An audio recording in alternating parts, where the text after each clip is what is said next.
जो मुस्कुरा रहा है उसे दर्द ने पाला होगा, जो चल रहा है उसके पाँव में छाला होगा। बिना संघर्ष के इंसान चमक नहीं सकता, जो जलेगा उसी दिए में उजाला होगा।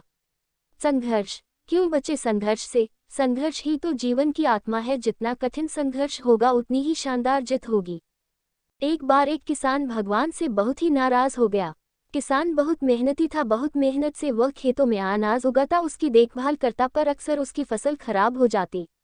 कभी सूखा पड़ जाता, कभी बाढ़ आ जाती, कभी तेज धूप, कभी आंधी, कोई न कोई कारण बन ही जाता कि उसकी फसल खराब हो जाती।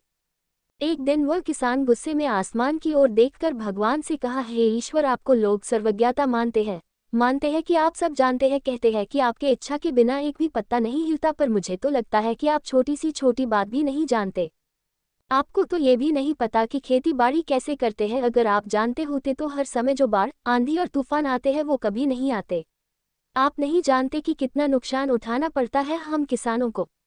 यदि आप मेरे हाथ में ये शक्ति दे दे कि जैसा मैं चाहूँ वैसा मैं मौज कर दूँ, फिर आप देखना मैं अन्न के भंडार लगा दूंगा। भगवान इस किसान के तीखे वाक्य सुनकर मुस्कुरा रहे थे और वह किसान के सामने प्रकट होकर बोले, मैं आज से तुझे ये शक्ति देता हूँ कि तुम अपनी खेतों पर तुम्हारी जैसी इच्छा ही तुम वैसा मौज कर दोगे। मैं बिल्कुल भी दखल नहीं दूंगा, तुम्हारी इच्छा से सब कुछ होगा। किसान बहुत खुश हो गया। किसान ने गेहूं की फसल अपनी खेतों में बोई।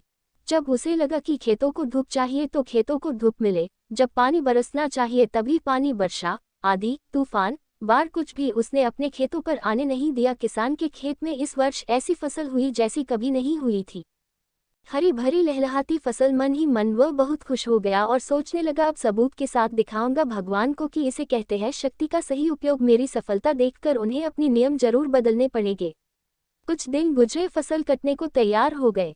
किसान बहुत उत्सुकता के साथ फसल को काटने लगा, पर जैसे ही उसकी नज़र गेहूं की बालियों पर गया तो उसने अपना सिर पीट लिया और वह रोने चिल्लाने लगा। गेहूं की एक भी बाली के अंदर गेहूं का दाना नहीं था, सारी बालियां अंदर से खाली थी। किसान बहुत दुखी हो गया। उसने भगवान को रोते हुए फिर पुकारा, हे प्रभु, तुमने ये मेरे साथ क्या किया? क्या तुमने मुझे कोई सजा दी? भगवान बोले, पुत्र, ये तो होना ही था। तुमने पौधों को संघर्ष करने का मौका ही कहाँ दिया? ना तो तुमने उन्हें आंधियों से जूझने दिया, ना तेज बारिश से सहने दिया, और ना ही धूप में तपने दिया। एक भी चुनौती का सामना तुमने उन्हें नहीं करने दिया, इसीलिए सारे पौधे अंदर से खोखले रह गए। जब आंधी, तूफान, तेज बारिश और धूप पड़ती है तभी ये पौधा अपने अस्तित्व को बचाने के लिए संघर्ष करते हैं, और इसी संघर्ष से एक बल पैदा होता है जिसमें शक्ति होती है, ऊर्जा होती है, और यही ऊर्जा पूर्ति तेरे गेहूं के दानों की तरह जो नहीं फूटी। तूने उन्हें कठिन परिस्थितियों से गुजरने ही नहीं दिया जहां उनके अस्तित्व का जन्म होता।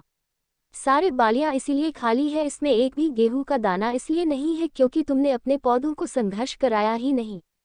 याद रखिए, स्वर्ण में सवर्णीय आभा तभी आती है जब वह आग में तपने, गलने और हथौड़े से पीटने जैसे संघर्षों से गुजरता है। कोयले का टुकड़ा हीरा तभी बनता है जब वह उच्च दाब और उच्च ताप की मुश्किल परिस्थितियों से गुजरता है। इसी तरह यदि हमारी जिंदगी में कोई संघर्ष ही ना हो, कोई चुनौती ही ना हो, तो हम भी गेहूं की बालियों की तरह खोखले रह जाएंगे, कोई अस्तित्व नहीं होगा हमारा।